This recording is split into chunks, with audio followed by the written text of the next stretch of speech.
नमस्कार, तेज हरियाणा से गुरविंदर पन्नू एक बड़ी अपडेट के साथ शुरुआत करेंगे। डबवाली के गांव रत्ताखेड़ा में ब्लाइंड मर्डर की गुत्थी को पुलिस ने महज 48 घंटों के भीतर सुलझा लिया है।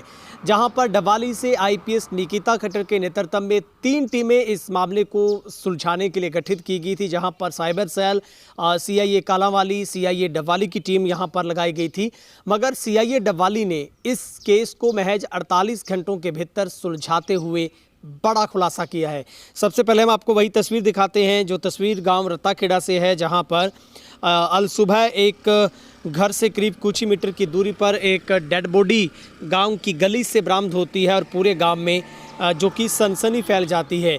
और इस वारदात के बाद पुलिस को सूचना दी जाती है, पुलिस मौके पर पहुंचती है, टीम जो कि सीन ऑफ क्राइम की टीम में वहां पर पहुंचती है। मगर हर किसी के जहन में सवाल था कि इस ब्लाइंड मर्डर की गुत्थी के पीछे हाथ किसका है, जिसको लेकर पुलिस ने इस मामले को गंभीरता से लेते हुए जो कि सीआई इंचार्ज राजपाल के नेतृत्व में एक टीम जो कि गठित की गई थी और पुलिस ने इस पूरे स्टोरी को एक स्क्रिप्टेड तरीके से आगे बढ़ाते हुए इस मामले में गहनता से जांच पड़ताल की तो पुलिस का जो शक था वो सही साबित हुआ। इस मामले में पुलिस ने जो कि एक आरोपी युवक को गिरफ्तार किया है और उसने पुलिस के सामने ये कबूलनामा किया है कि उसी ने जो कि मृतक अमीलाल का बेरहमी से कत्ल किया था। दरअसल इसमें चौंकाने वाली बात ये है कि इस पूरे मामले में पुलिस ने ये जानकारी दी है कि पैसे के लेन देन का एक करीब 8-10 साल पुराना ये मामला था, जिसमें लाखों रुपए का लेन देन है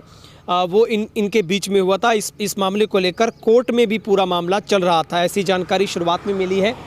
और जहां पर जो मृतक है वो आरोपी को अक्सर ताने उलाने देता था, उसके साथ कई बार उसका गाली गलौज हो चुका था, उनकी बात पर तकरार रहती थी और वो अक्सर पैसे वापस लेने को लेकर सवाल करता था। इसी बात को लेकर उस रात भी उसने जो कि आरोपी युवक था उसके साथ उसकी कहा सुनी हुई, पैसे उसने मांगे, लेकिन दोनों के बीच में हल्की सी एक तकरार हो जाती है, जिसके बाद उक्त युवक है वो अपने घर पर जाता है, वहीं से कुल्हाड़ी लेता है और गली में उसका इंतज़ार करता है वापस उस बुज़ुर्ग अमीलाल के आने का और उसके सर माथे पर कई वार करके उसे बेरहमी से मौत के घाट उतार देता है।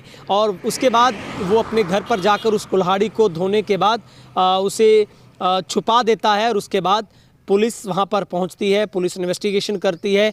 कई लोगों को पुलिस ने हिरासत में लिया था, उनसे गहनता से पूछताछ की, लेकिन पुलिस ने ये जानकारी जो हमें मिली है कि एक सीसीटीवी कैमरे से पुलिस ने कुछ ही गज की मीटर की दूरी में इतने अंधेरे में भी इस घटना को ट्रेस कर लिया, उस परछाई को देखकर कि ये व्यक्ति कौन था जिसके साथ इसका झगड़ा हुआ, उसने कैसे उसके ऊपर वार किया और वो किस तरीके से वहां से तेज़ी से अपने घर वापस जाता है। तो इस मामले में पुलिस ने बेहद चौंकाने वाला जो खुलासा किया है और इस पूरी मिस्ट्री को 48 घंटों के भीतर पुलिस ने सुलझा लिया है।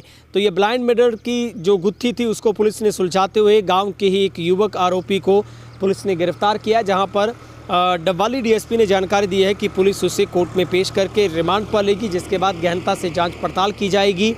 और करीब 3 लाख रुपए का जो मामला इसमें बताया जा रहा है, 3 लाख रुपए कुछ वर्ष पहले जो मृतक से आरोपी ने लिए थे उसके परिवार ने, और वो पैसे वापस मांगने के लिए इनके बीच में कई बार कहा सुनी हुई और ये मृतक का जो आरोप लगाता रहता था कि उनके पैसे वापस किए जाए। लेकिन जो आरोपी जो युवक उसने पुलिस को जानकारी दी है कि उस दिन भी उसके साथ काफ़ी गाली गलौज हुआ था, उसको कुछ इस तरीके के ताने उलाने मारे गए थे जो वो समझ नहीं पाया और आवेश में आकर उसकी बेरहमी से हत्या कर दी। फिलहाल इस मामले में डबवाली डीएसपी प्रेस कॉन्फ्रेंस कर रहे हैं, क्या कुछ वो जानकारी दे रहे हैं वो आपको सुनवाते हैं।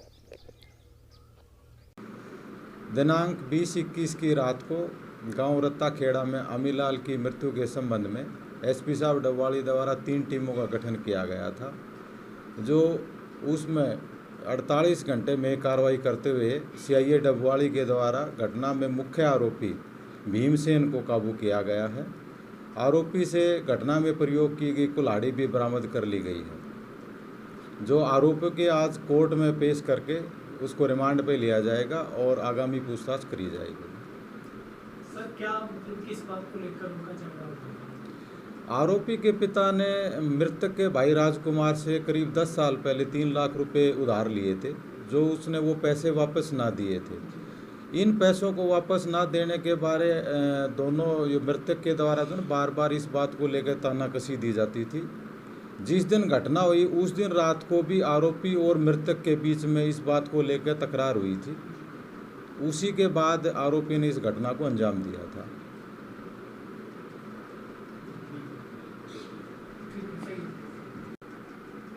सर क्या वजह क्या रही जो मतलब इतनी बड़ी वारदात? ये आरोपी के पिता ने मृतक के भाई राजकुमार से करीब 10 साल पहले 3 लाख रुपए उधार लिए थे, जो वो पैसे वापस ना दिए थे। उन पैसों की रिकवरी के संबंध में कोर्ट में केस भी डाला गया था। तो उसी बात को लेकर बार बार मृतक जो है ना इसको आरोपी पक्ष को ताने देता रहता था।